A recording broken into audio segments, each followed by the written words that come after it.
I'm here with John Stradling from the NHS and Oxford University, who's going to be speaking today. John, what are you talking about at the conference? I'm talking about sleep apnea, which is a medical condition that badly disturbs your sleep and is of great relevance, of course, to the transport industry because it causes fatigue and sleepiness, and that's one of the major causes of fatigue-related accidents, particularly on motorways and boring driving, where if you're not fully refreshed, you will nod off.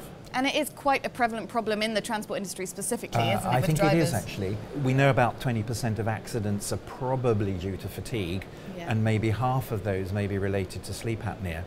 One of the problems is that sleep apnea tends to affect people who are more overweight on average, and the rather sedentary lifestyle of Not that we're saying anything. Yeah, absolutely. Many long distance drivers means that they are on average a little more overweight, and they are probably more prone to it.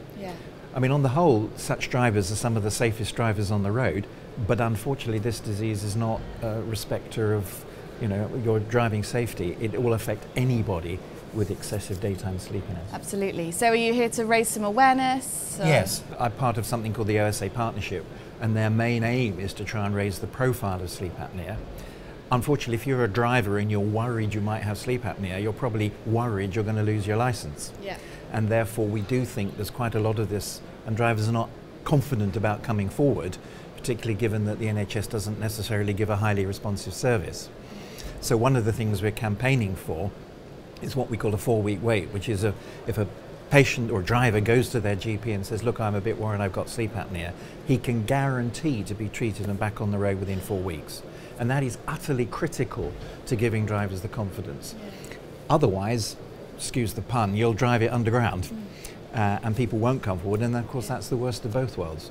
Not only is the driver more sleepy, more likely to have an accident, actually their quality of life is quite reduced by this condition as well. Absolutely.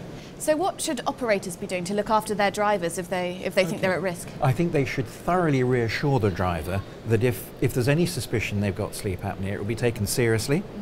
If they're a bit sleepy, they'll be taken off driving duties and have other duties until the problem is sorted.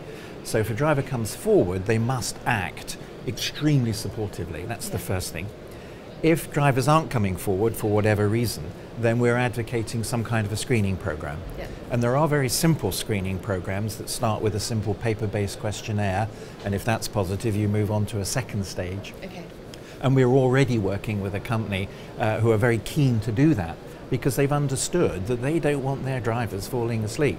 It's not good for any reason. I mean, it's an utter disaster. When you think that a truck accident, particularly if it's a fatal one, and there have been many fatal ones due to sleep apnea, unfortunately, well over £1 million. I mean, it's just a disaster. So, and it's very cheap to treat and look for this. So it's a no-brainer, to be honest. It's just getting it above a certain level of awareness, and that's why we're here. Brilliant. Well, good luck today. Thank you.